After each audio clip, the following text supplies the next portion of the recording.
You have this kind of heat over major populations, you get a big draw on that electric demand, and it looks like we may have just switched over to generator power. Our lights just went out. Hello and welcome to episode 123 of the Clean Energy Show. I'm Brian Stockton. I'm James Whittingham. This week, Sweden lowers the output of 2 nuclear reactors because the wholesale price of electricity was getting too cheap. Why? Lots of wind power was generated. Did we call that here on the show? Yes, we did. Are we geniuses? Yes. Am I willing to drop my expensive podcast microphone in response? Not at this time. Temperatures in the UK have reached 40 degrees Celsius for the first time ever. That's right, the UK has for the first time in its history achieved beach weather. President Biden is set to declare a climate emergency this week. If only he thought of this earlier, Joe Manchin might have come on board. Russia has invoked the force majeure clause to stop exporting gas to Germany. Germany's response, you can't do that. To which Russia replied, yes, we can. Then Germany said, no, you can't. Then Russia said, yes, we can. And this is still going on. All that and more on this packed edition of the Clean Energy Show. Oh, Nellie Bryan, I'm hot and moist, if you don't mind me saying. Yeah, how's that going over there at Shea Whittingham? Well, the Shea Whittingham air conditioner is running a bit more than I expected. And you know what? We survived years without using the damn thing hardly at all.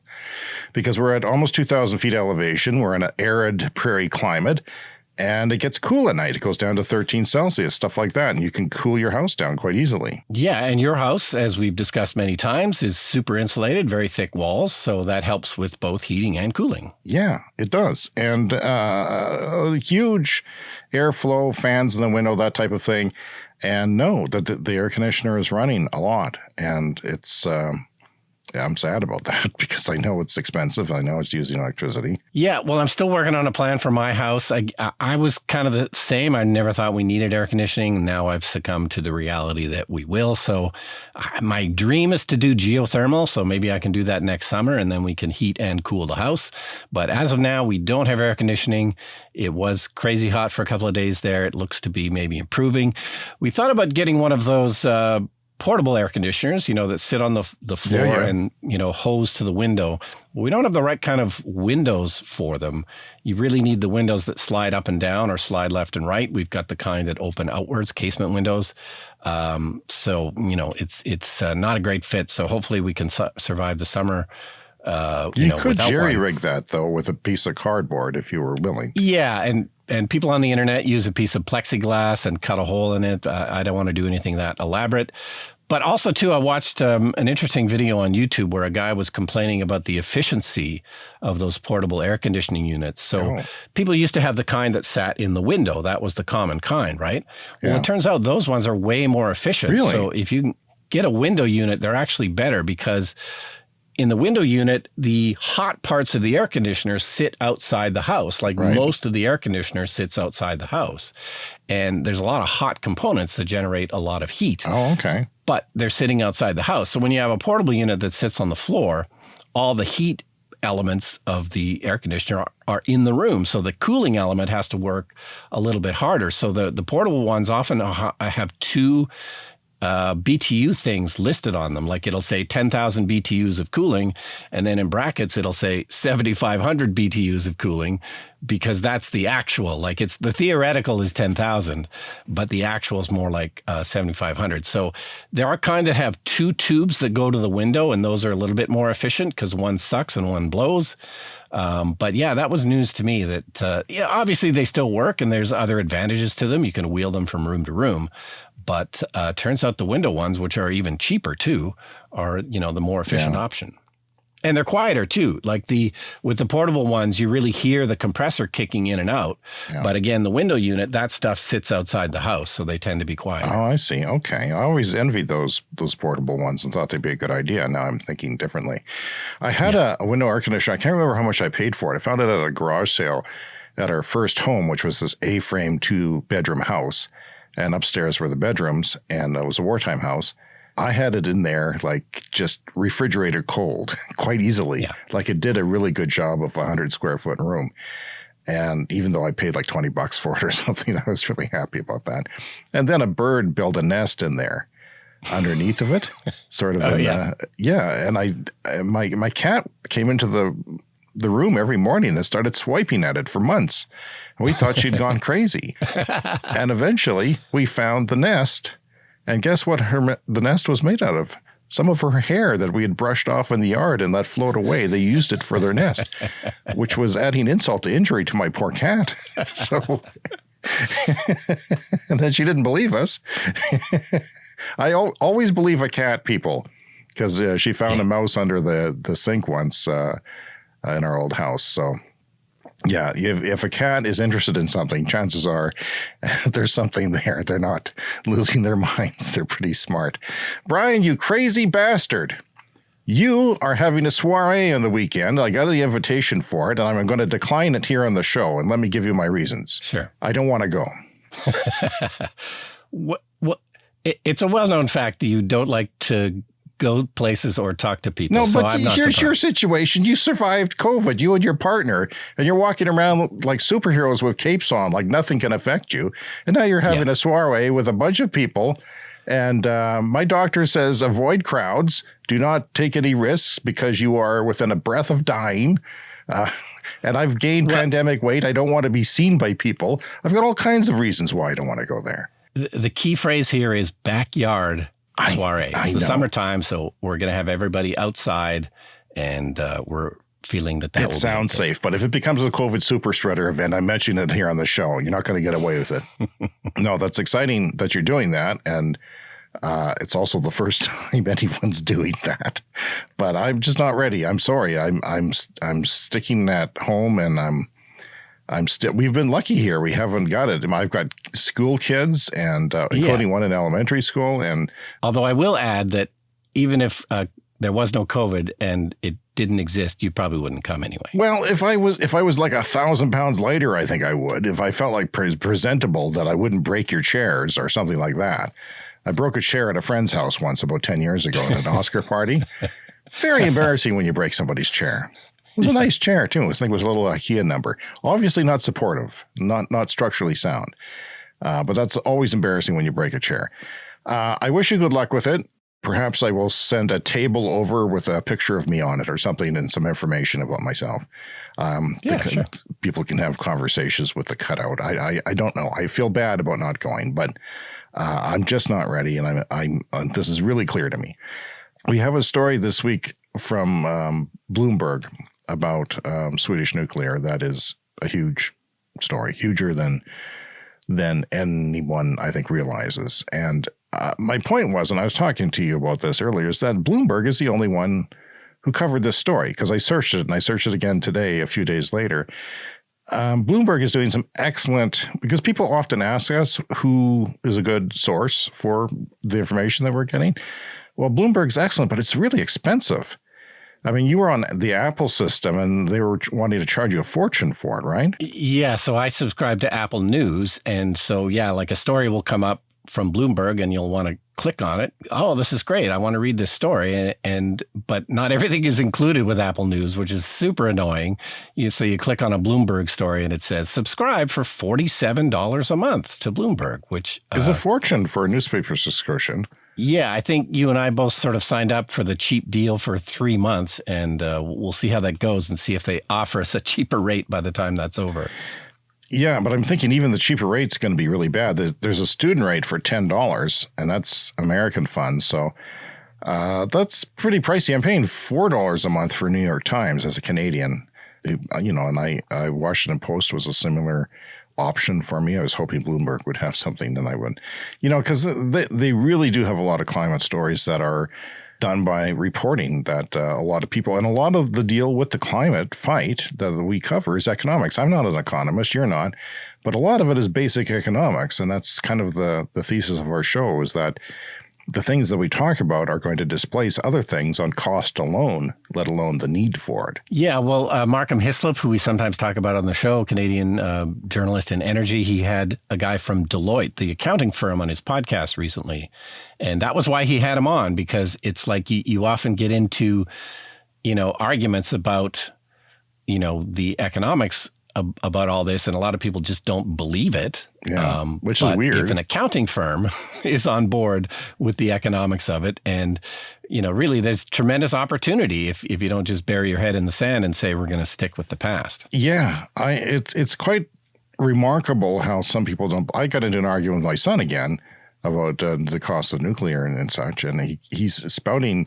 It's not that he necessarily believes it, but he's surrounded by a lot of information in the young Twitterverse and Reddit and TikTok, where people have a lot of their climate. They want climate action, but they're also got a lot of their own ideas that I don't think are correct. And he's not really grasping the idea of the economics of it. Of course, he doesn't grasp any economics. He doesn't understand.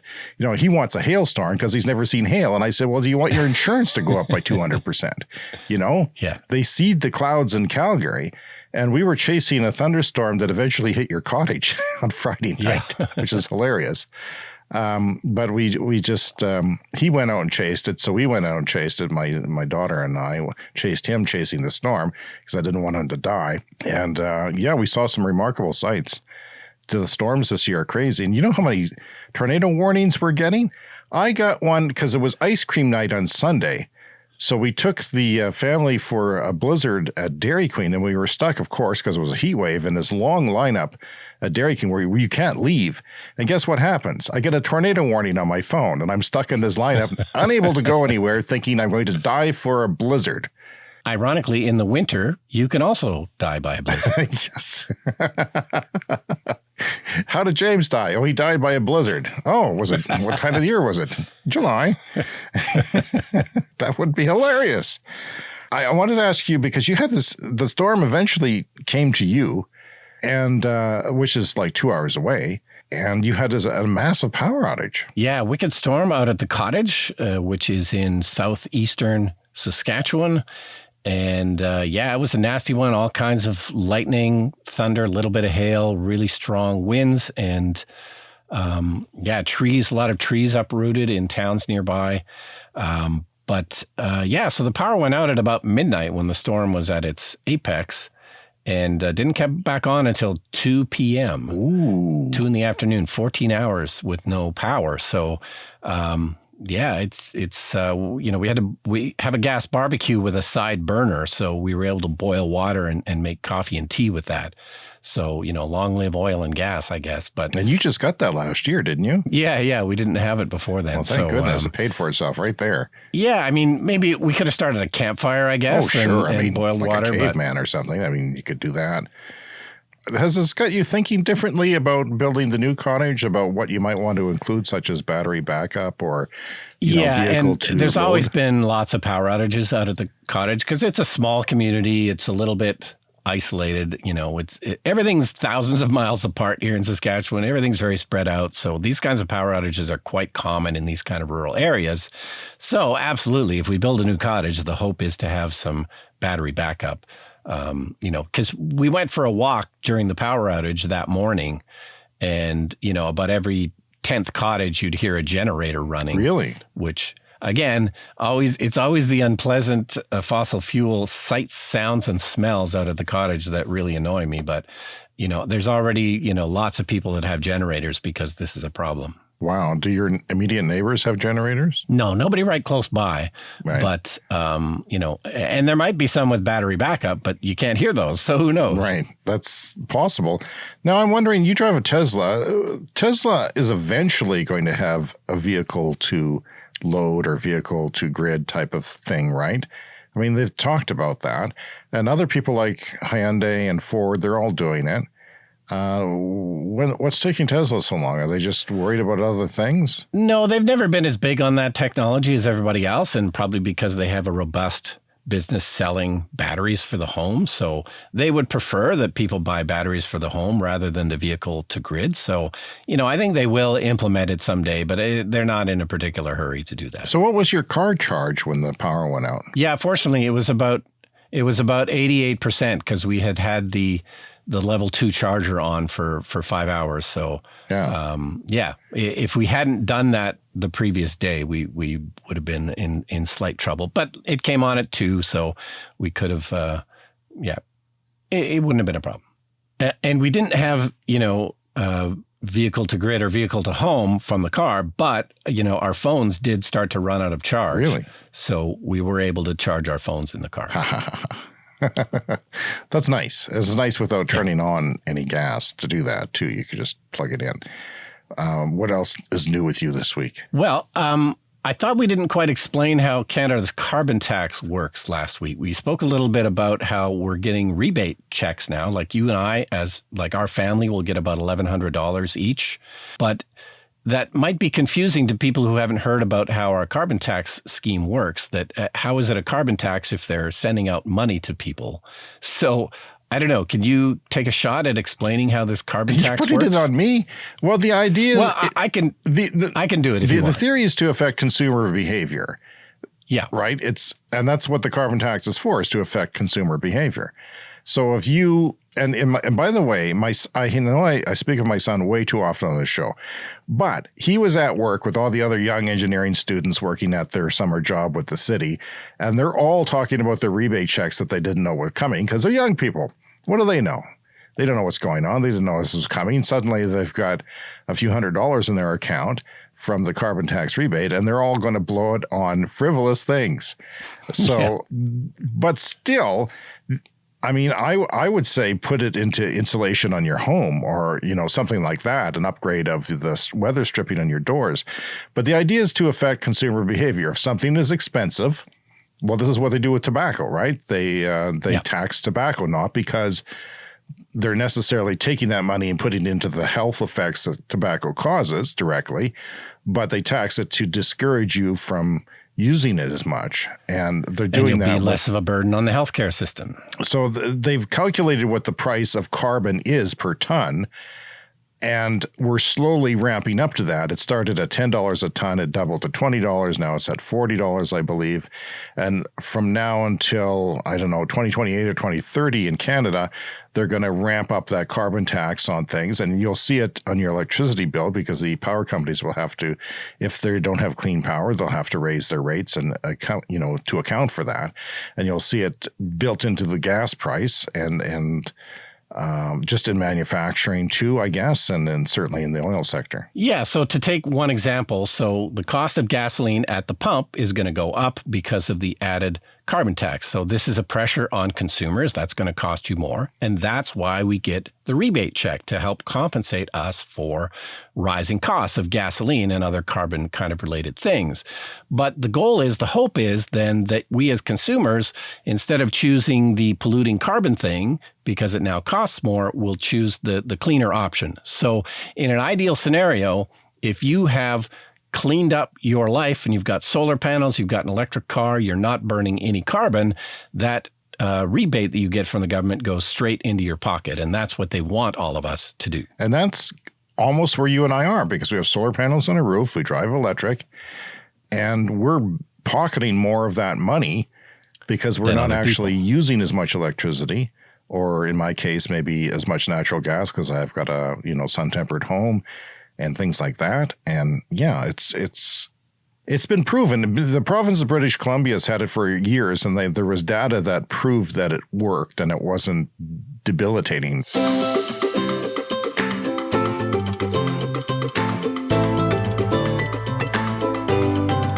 So, Brian, I thought we would talk about some of the previous stories that we've discussed and some updates that are pertaining to that. Yeah, so as we reported last week, Germany is quite worried that Russia was not going to restart gas supply to Germany. Germany uses a lot of gas from Russia.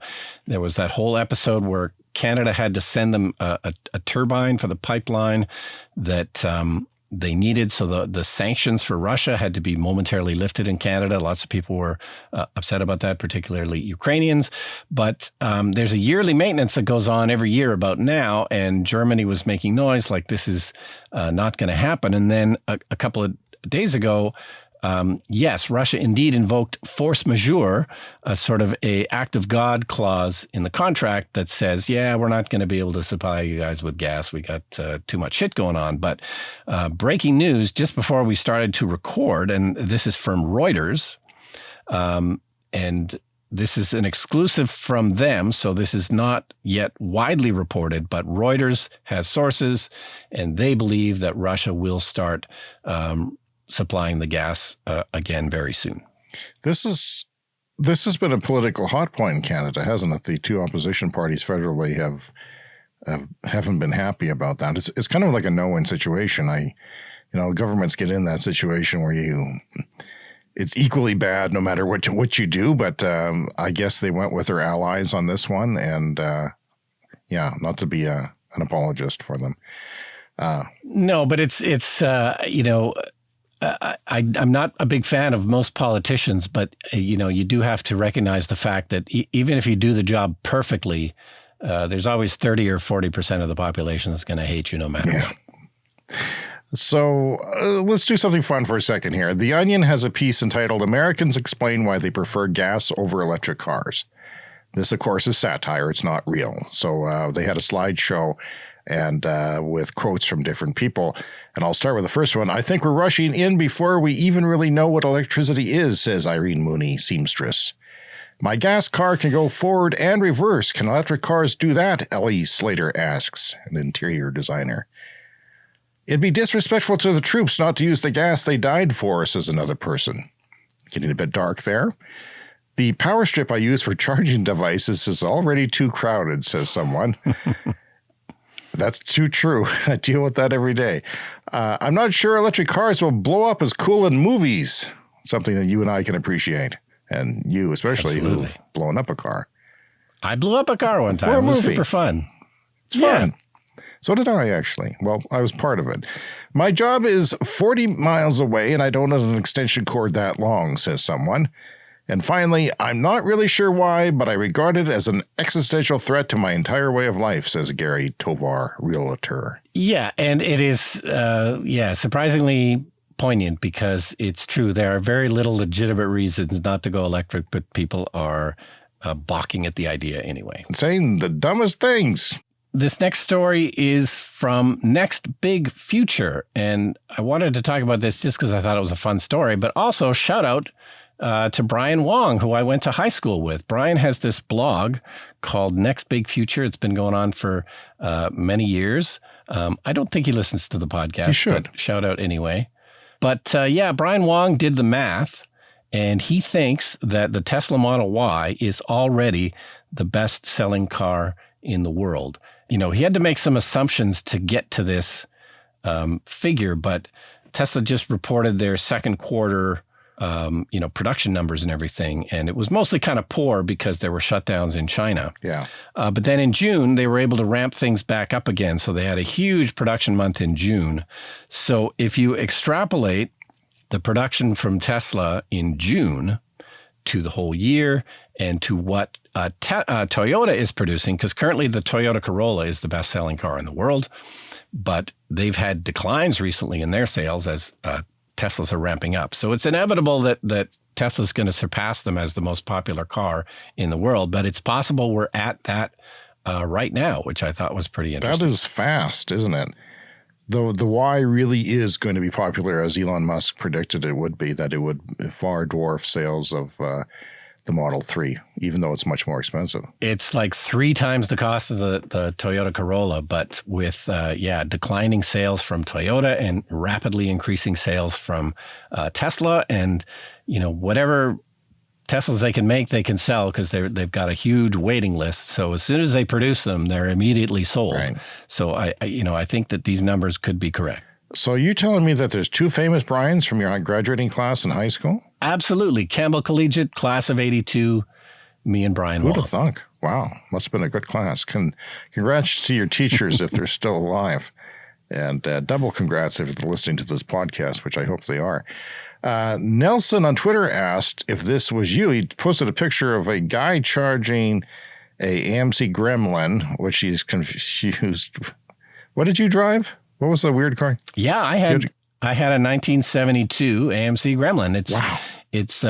It came up on the podcast a couple of years ago because I bought a Tesla, and I've only owned 2 American cars in my life: the 72 AMC Gremlin and the Tesla Model 3. Well, hats off to Nelson for picking that up. That's something that must have lodged in his mind all those many, many months ago. But yeah, there's a picture of a guy from a power company in Seattle hooking up an AMC Gremlin electric car that was run on what kind of batteries? Like lead acid batteries. Yeah, 24 6-volt batteries. A big, huge weight of batteries where the engine would be. And he's powering it up to basically a parking meter that has a plug-in on it with a very primitive cord. He seems happy to be doing it. He's not a young guy. He's an old guy who came up with this idea. And the thing sold for, 24 rechargeable 6-volt batteries, which is like golf cart batteries, which is something that we use in RVs sometimes because, I don't know, it just works better. So 50 miles of range at highway speeds, that ain't bad. I mean, that's for the time. Not too bad at all. And in the picture here, the charging plug goes into the middle of the back of the hatch, which is where the gas tank was. And it sold for $3,500 in 1973. So thanks for sending that to us, Nelson. That's kind of interesting. He also sent us something else, and I wanted to mention that. So he sent us an opinion article on how the whole Joe Manchin thing needs to be forgotten, and we should move on and fight strong and hard for the climate. And the point was that there's plenty of good news out there, including this in the article that said that there's retired coal plants across the United States are finding new life as hosts for utility-scale renewable energy projects. And just in Illinois alone, 9 former coal plants are set to become solar farms and battery storage facilities.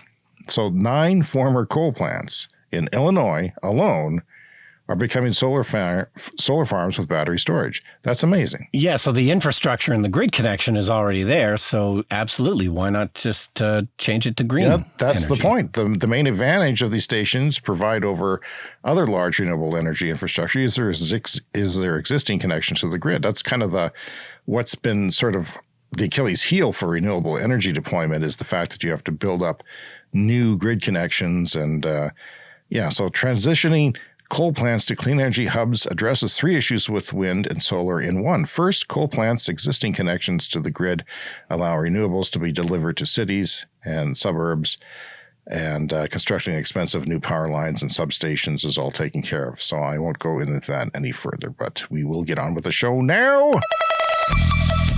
This is the Clean Energy Show with Brian Stockton and James Whittingham. Temperatures have hit 40 degrees Celsius for the first time in recorded history in the United Kingdom. Breaking news, and the UK is experiencing its hottest ever day after the Met Office issued a red extreme heat warning in an area stretching between London, Manchester and York. So, I traveled through Europe in 1994. That's when I went to Utrecht, which we talked about last week. Pronunciation sounds good again. Yeah. I started in Paris. I was shooting stuff for Utopia Cafe. A shout out to our friend Stephen Hall, who hired me to work on that TV show.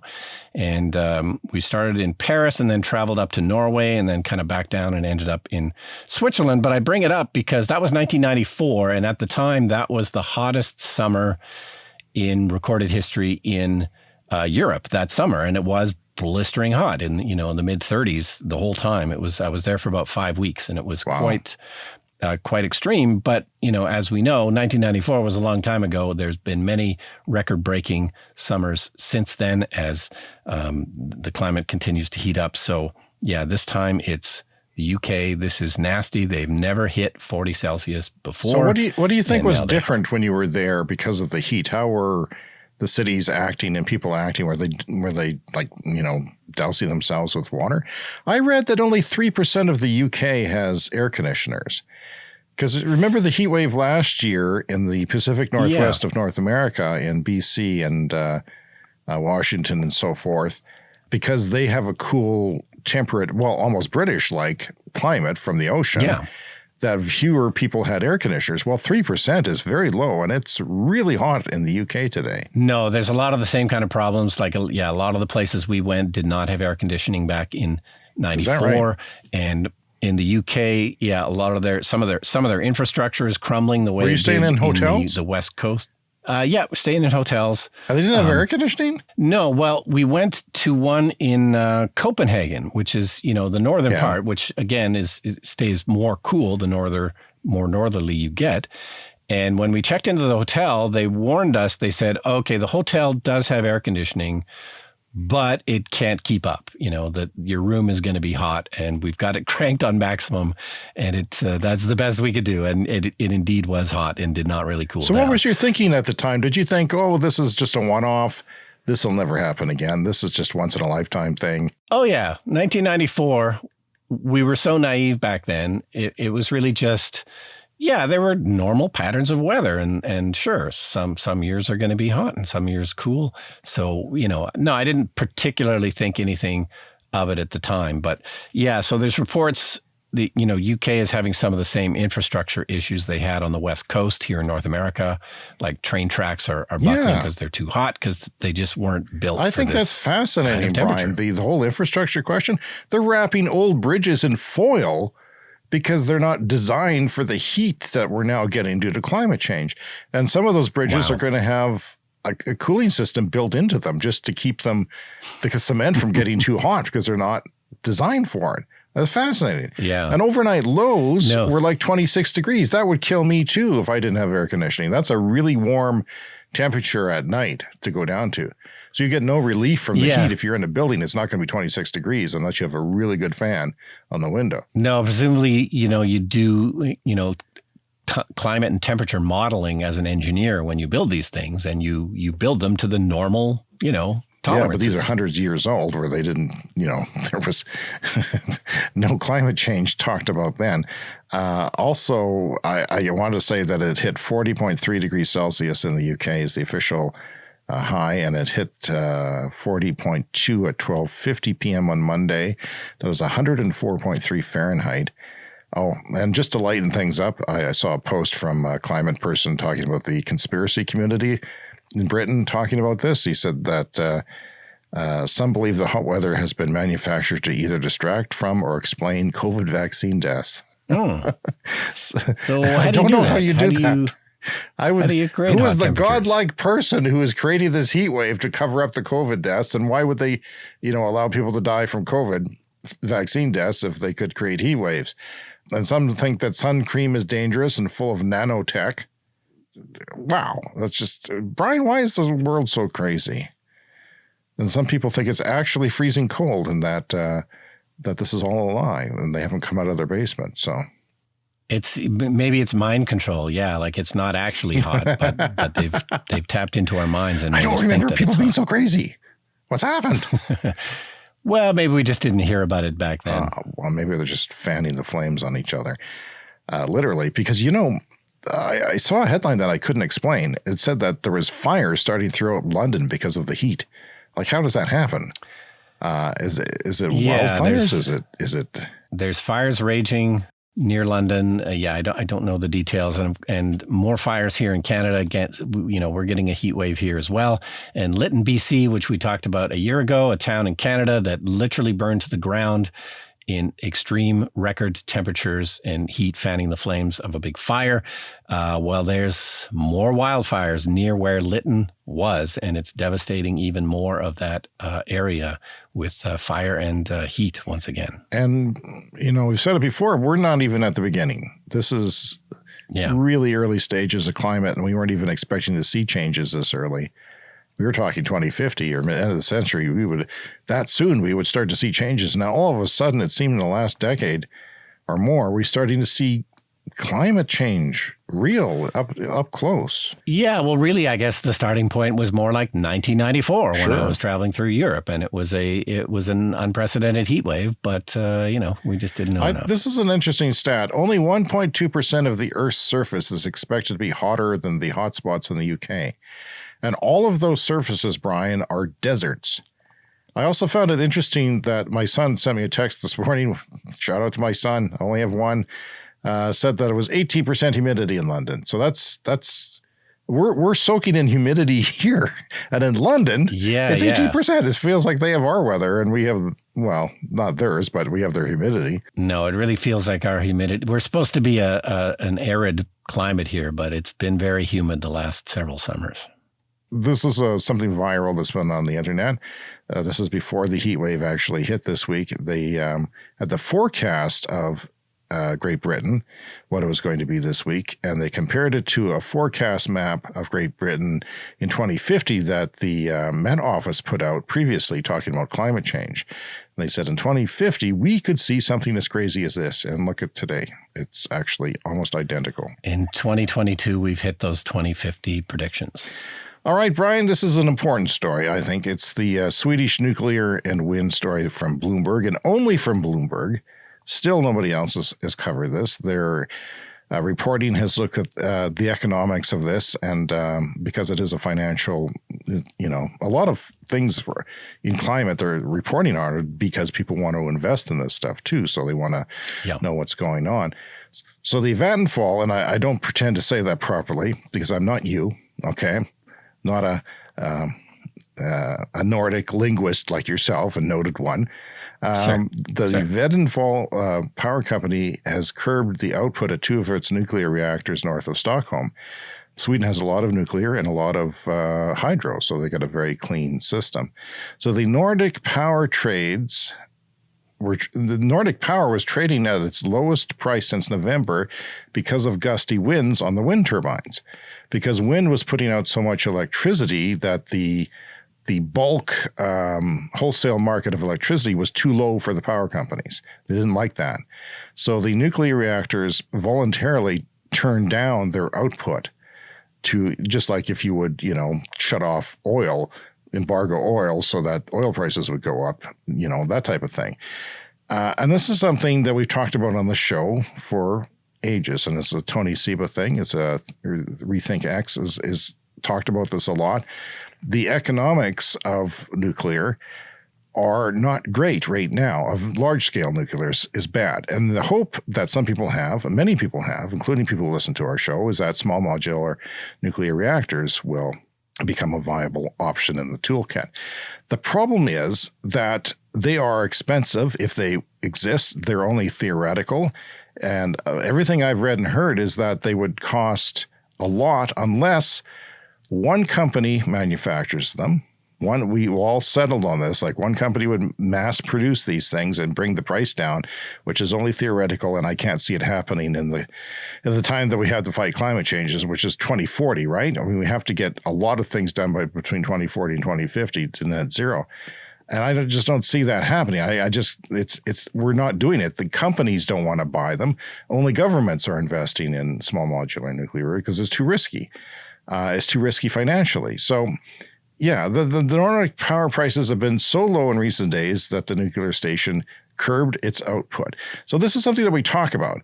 If renewables are cheap and renewables are outcompeting a lot of things like fossil fuels and nuclear, then that makes that stuff more expensive. Because if you have a nuclear reactor, it lasts for, say, 50 years. It is set to operate at a certain level, say 90% of capacity. It is set to do that for 50 years. And that is how much electricity, how much electricity it will produce. And so you know how much per unit of electricity that will produce. And already that is more than everything else. But when you add wind and solar into the mix and say a sunny or windy day, and you turn off the nuclear reactor, then you're making less electricity. And the less you make, the more expensive per unit of electricity that is. It's simple math. This is something that was predicted to happen in the 2030s, once solar and wind became so abundant that it would start doing this. It's happened. This is the first instance that we know of it happening. And it's a big deal. And people need to understand the economics of the climate fight, because this means we shouldn't be wasting taxpayer money on nuclear. I'm sorry. I know a lot of people are hell-bent on it. My son says cheap. It's not cheap. He says reliable. Yes. Say that to France, whose half their nuclear reactors are offline. And by the way, France is 40 times as much on the wholesale market electricity prices as Sweden because of the reactors being offline. And, the whole Russia-Ukraine thing. So Yeah, so they cut down to 69% and 89% of their normal capacity on Friday morning. And capacity has been regulated down by the owners for market-related reasons, said the company spokesperson, which means we're all getting screwed because when nuclear can't compete with cheaper things, it becomes more expensive. And there's just no way that's not going to happen. I mean, we're at the tip of the iceberg of our deployment of solar and wind. They're going to become potentially solar half as much 10 years from now in cost. It's been it's like 90% in the last 10 years. So it's a huge deal, Brian. Yeah, and when there's too much power on the grid, it's got to go somewhere. Like you can't just create too much electricity and have it evaporate into the ether. It's got to be used, or you got to turn it down. Right. And some of the thoughts of using that excess electricity in a very green grid are production of hydrogen, say for winter electricity production, green hydrogen, manufacturing free electricity to charge your car. Britain has been in that situation where they've given away electricity in windy winter days. The wind is not a bad thing, people, but that's what we're situated on, and it's you won't hear this anywhere else. You won't hear it other than this show right now. I'm just not ready to accept nuclear. I'm sorry. I want to. I'm not against it. I'm just saying, do you want to pay 3 times as much for A, or will B work? And the consensus is, even among the young people apparently, is that solar and wind and batteries will work. Like, how much room will it take up? Do people want these wind turbines? What do they don't want a nuclear plant? Do you think nuclear plants in your backyard are popular? Not with anyone. No one's begging for a nuclear plant in their backyard. I'm sorry. It's ridiculous. So, Japan is firing up coal plants. They're firing up their nuclear again, and they're firing up offshore wind, but hopefully they'll catch up. Yeah, Japan's got some issues this summer. They need more power, so they're trying to, de-mothball some coal, and we'll see how that goes for them. So Chevrolet has a brand new EV unveiled. Yeah, this is the Blazer EV. I was going to make a joke at the top of the show that, they call it the Blazer because it'll catch on fire or something. Because GM, yeah, there's a hot take right there because GM has had some problems with battery fires. But I thought that was a cheap shot, so sure. I didn't do it. But yeah, this looks fairly compelling. So this is a 2023 SUV or CUV kind of vehicle. Yeah, it's fairly substantial. Let's not make that mistake. Let's set that out here. This is bigger than, it's about the size of a Y, but the Y is actually about the biggest in the market for EVs, isn't it, for that segment? Yeah, it's a decent size, and it's going to start at $45,000 with a range up to 320 miles, which is 514 kilometers, which is absolutely respectable. Yeah, That's, it is. Quite decent. It does start at 400, though, when they eventually get to the lower trim models, which is similar to, the cars that I'm thinking of buying and you have already. Yeah, you'll have to go for the more expensive model to get that range. But a lot of the EVs seem to be in the 400 kilometer range. So I'm just excited when anybody's in the 500 kilometer range. I like that. I like that a lot. Important. Yeah. So, and I don't know if this piques your interest at all because you're looking at the Chevy Bolt, which is a little smaller. This is a little bigger. $55,000 in Canada does not pique my interest, Brian. Yeah. Unless something drastically changes. But my disappointment with the Chevy Blazer is that it only charges at 190 kilowatts, which is way more than the Chevy Bolt, its little sister. No, I think 190 is fine. 190 is pretty good nowadays, but a lot of people are screaming for, when are we going to reach the 350, the 5-minute, 60% charge or something. Yeah, so I think that's respectable, but it is a 2024 model. It's not today. It doesn't have 190. It's, a year from now, it'll have that. It'll be 24. It'll be out a year from now, by the way, for 2024. And it is on the Ultium, their new platform. So they're talking about sort of doing away possibly with the Chevy Bolt, not emphasizing it as much. So a lot of the owners are buzzing about that. Should I buy one? Should I keep it if they're not going to have the parts or... Yeah, different platform, yeah. So they got rid of the Volt with a V. That only lasted a few years. They quite happily got rid of that. So I guess We'll see, but it's probably 55 grand in Canada just for the base. So one day on the used market, who knows? I wonder what its towing capacity is. They didn't announce that yet. A lot of the specs aren't on that. Yeah, no, I'm not sure. But also very quickly in EV news, Volkswagen has delivered 217,000 battery electric vehicles in the first half of 2022. So they're on track for about 500,000 EVs this year, which is quite respectable. Tesla's more up in the 1.5 million kind of range these days. Yeah. So, they're not quite catching up, but that's a 27% increase over last year. So, EV production is ramping up. Back to the power grid and the problems with the power grid. Bloomberg, again, is reporting that Texas power plants are running nonstop. So this is the hot summertime in Texas. As we know, they had some difficulties with their grid last winter when things got too cold.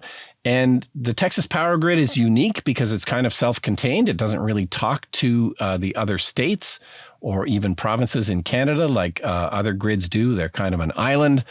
And they're running nonstop. They're skipping planned maintenance at these power plants in Texas because there's just huge demand and they do not have time to skip. So also, like fairly recently, Tesla announced a virtual grid project in Texas. So this is, they're doing something similar in California. So with the software and the Tesla Powerwalls for home power, they're all connected together in a sense through the grid. So they're trying out a virtual grid project for all of these Tesla batteries to be able to work in unison to supply power to the grid in Texas when things get dicey, when the grid needs power. So we'll see. We were wondering too about possible brownouts here in our home province of Saskatchewan this summer. We did set a record, by the way. Is that right? Record power use? I saw that in the newspaper. Yeah, because it was super hot. It's now cooled down a bit, so we won't have to worry about this for the immediate future. But we'll just kind of keep an eye on that and see if they can keep the grid on in Texas and keep the grid on here in Saskatchewan, where we are. This is from the Texas Monthly that I'll just add quickly, is that solar power is bailing out the Texas grid. Output from solar has doubled this summer, last summer, doubled in Texas. Doubled. Wow. In 1 year. No, and solar works great for things like air conditioning, because when you need the air conditioning tends to be when the sun is out and super hot. And it's up 3 times over the last 18 months. But Brian, that brings us to the lightning round. Yes, it's time for the lightning round. A fast look at the rest of the week's headlines in clean energy and climate change. Brian, the American Federation of Teachers, 1.7 million strong, wants to divest their pensions from fossil fuels. Good for them. Yeah, I'm surprised they haven't done it already. Get on it, teachers. Sources are telling journalists that President Biden could declare a climate emergency as soon as Wednesday of this week. What does that mean? Does it mean anything? I don't know what that means. It's, I don't know. I guess language does matter. Language does help. So if he declares that that'll help. They say it's in response of giving up on the climate legislation because of Manchin. May he rot in hell. And I don't know what it does, though. Wording is important, as you say, but I don't think it's not like if you declare an emergency after a hurricane, you get funding. Well, maybe you do. Right. I don't know. Maybe you do. Maybe we'll talk about that more in the coming weeks. A new report finds that once again, wind and solar, including storage and transmission costs, are the cheapest source of electricity in Australia by far. So coal plants running in Australia are wasting the taxpayers' money and health as well. And by the way, Brian, I was in the middle of the city, our city of 200,000 people, dead center last night at 8 o'clock, and I smelled the refinery from the edge of town because there was a northeast wind. And so that's half the city covered in carcinogens. Good luck to you people. Alok Sharma, a UK cabinet minister who led last year's COP26 climate conference in Glasgow, has threatened to quit if Boris Johnson's replacement ditches current commitments to reach net zero carbon emissions by 2050. This is something we've talked about before because The climate, anti-climate people in Canada we're talking about Boris Johnson. The anti-climate people in Canada were talking about Boris Johnson. If, it just shows if you go for net zero that you'll get booted. Well, that's not why he's getting booted. No. Largely the population's on board. And how the hell do you think they're going to feel now politically after today? I mean, my God. The 5 politicians who are still in the race to succeed Mr. Johnson as leader are not proposing to scrap climate emissions altogether, but they are talking a lot about sticking up for the consumer, which shines maybe a negative light on what they might do as far as, the levy on electricity and things like that to pay for climate change things. And I do worry about like a change of government here in Canada because the carbon tax that we were talking about earlier, it seems like a fairly good scheme and it's mapped out to, 2030 or 2040. But if there's a change of government here in Canada, they could elect to just get rid of that. Who knows? Elon Musk and Tesla lay down a 2 terawatt hour lithium ion capacity challenge to Panasonic. That is 4 times the industry size today. So, Brian, what's going on here? Is this for grid storage or is it just for cars? What do you think this need and cry to Panasonic's about? Well, I think it's for both. I mean, it's, there's an insatiable demand for batteries. So if Panasonic can make 2 terawatt hours of batteries, Tesla will buy them. That's basically all they're saying. And whether they'll put them in cars or grid storage is yet to be seen. But the important thing is, getting them made. And by the way, how many battery megafactory announcements were there in the last 2 weeks? It's insane. It's just, it's like the sun will come up today. It's a regular thing now. And, if you're not paying attention, if you're one of the most of the people at Brian's hair salon, you're not going to understand what's going on. It's crazy. And if you think that that's not going to bring down battery costs if we, exponentially raise the amount of batteries being made and the incremental improvements we're making, such as 20% in the next 8 years battery energy density by one manufacturer.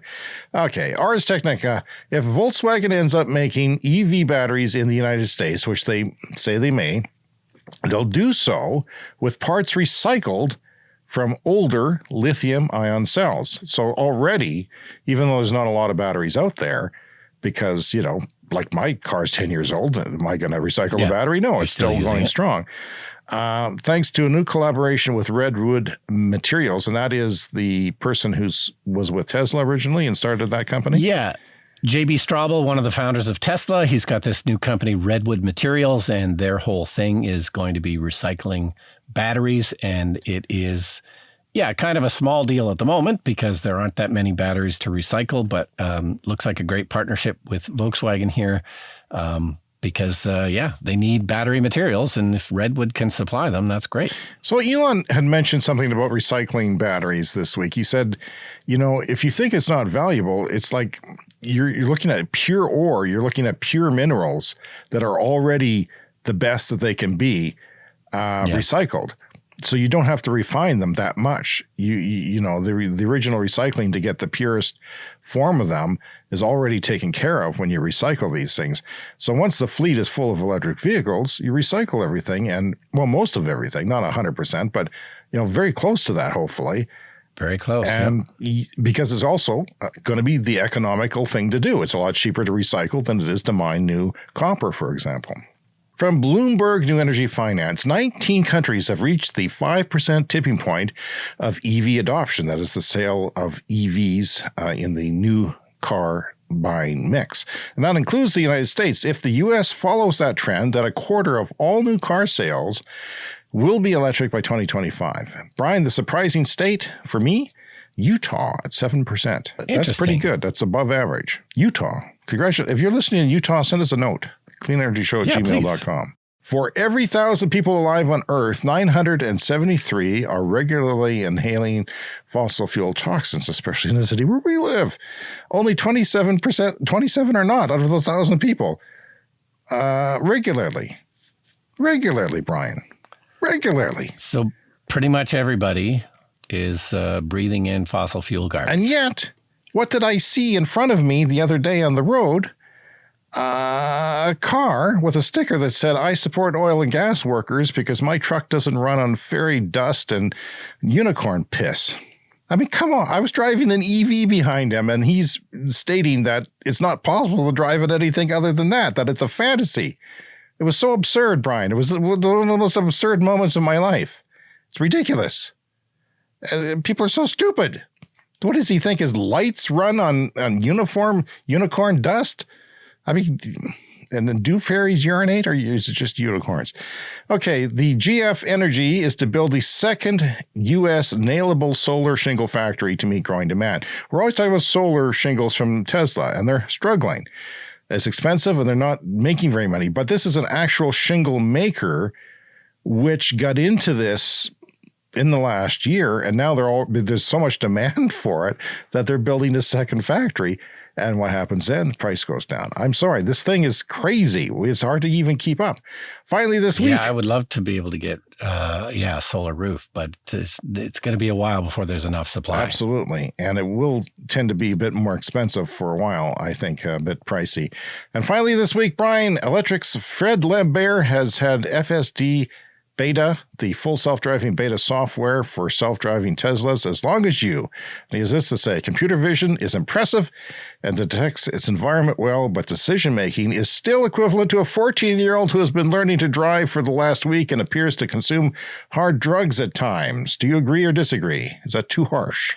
Yeah, no, that's about right. It's you and I went for that drive, and it was, you